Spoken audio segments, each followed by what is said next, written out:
ভীষণ তাড়াতাড়ি এক প্রকার নাকে মুখে গুজে ব্যাগ নিয়ে বাড়ি থেকে বেরিয়ে পড়ল শ্রেয়া। ভীষণ দেরি হয়ে গেছে তার।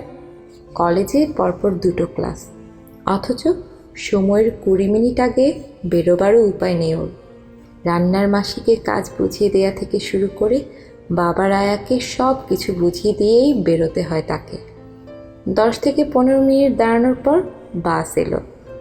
শ্রেয়া একটা ফাঁকা সিট দেখে জানলার ধারে বসার পরেই এক ভদ্রলোক, এই বছর 40-এর ওপর হবে, শ্রেয়াকে জিজ্ঞেস করে, এক্সকিউজ মি ম্যাম, আমি কি বসতে পারি আপনার পাশে? শ্রেয়া কথাটা শুনে সেই লোকটির দিকে তাকিয়ে ভাবল, এখনও পৃথিবীতে এমন ন্যাকা লোকদের অভাব নেই।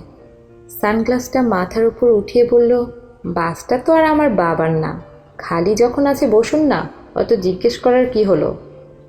কথাটা বলে জানালার দিকে মুখ ঘুরিয়ে নিল শ্রেয়া। বেশ কিছুক্ষণ যাওয়ার পর লোকটি শ্রেয়াকে আবার জিজ্ঞেস করলেন, আচ্ছা ম্যাম, আপনি কি চাকরি করেন? শ্রেয়া ফোন দেখতে দেখতে বলল, হ্যাঁ।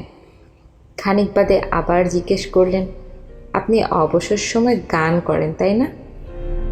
এবার শ্রেয়া বিরক্ত হয়ে বলল, আপনার এত জেনে কী হবে শুনি, মতলবটা কি বলুন তো?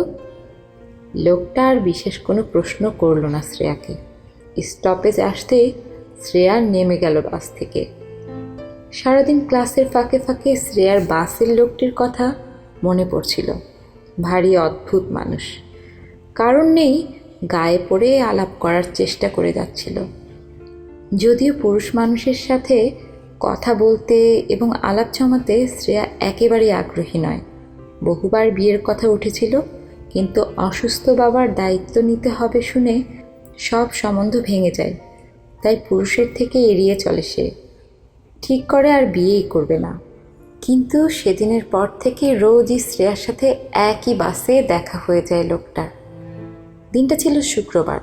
বাসে দুজনে একই সাথে উঠে এবং যথারীতি শ্রেয়ার পাশের সিটে বসে। বাসটা একটু যাওয়ার পর ঝমঝমিয়ে বৃষ্টি নামে।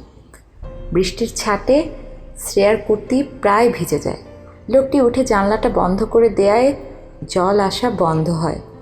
এবার তিনি নিজেই কথা বলা শুরু করে, আমার নাম সিদ্ধার্থ সিনহা, আইটি সেক্টরে চাকরি করি, কিছুদিন হলো কলকাতা এসেছি, আপনার নাম জানতে পারি? পরপর বেশ কিছুদিন লোকটির সাথে দেখা হওয়ার পর শ্রেয়ারও মনে মনে খারাপ লাগে না লোকটিকে, তাই ঠোঁটের কোণে একটু হেসে বলল, শ্রেয়া লাহিড়ী। এবার নামব। রাতে ফেসবুক খুলতে বন্ধুত্বের অনুরোধ, সিদ্ধার্থ সিনহার প্রোফাইল থেকে। শ্রেয়া বেশ কিছুক্ষণ ভাবার পর গ্রহণ করে। দিন যত এগোয় শ্রেয়া এবং সিদ্ধার্থ একে অপরের কাছাকাছি আসতে শুরু করে।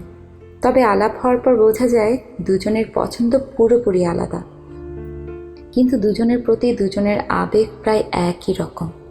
বেশ কিছুদিন মেলামেশার পর একদিন সন্ধ্যায় সিদ্ধার্থ সরাসরি শ্রেয়াকে বিয়ের প্রস্তাব দেয়। সেই মুহূর্তে সিদ্ধার্থের প্রস্তাবের কোনো উত্তর দিতে পারেনি সে। বাড়ি ফিরে সারা রাত ভাবে। শেষে ভোরে হোয়াটসঅ্যাপে মেসেজ করে, সিদ্ধার্থ, আমার 2টো শর্ত আছে। প্রথমটা হলো, আমি আমার বাবাকে ছেড়ে অন্য কোথাও থাকতে পারবো না।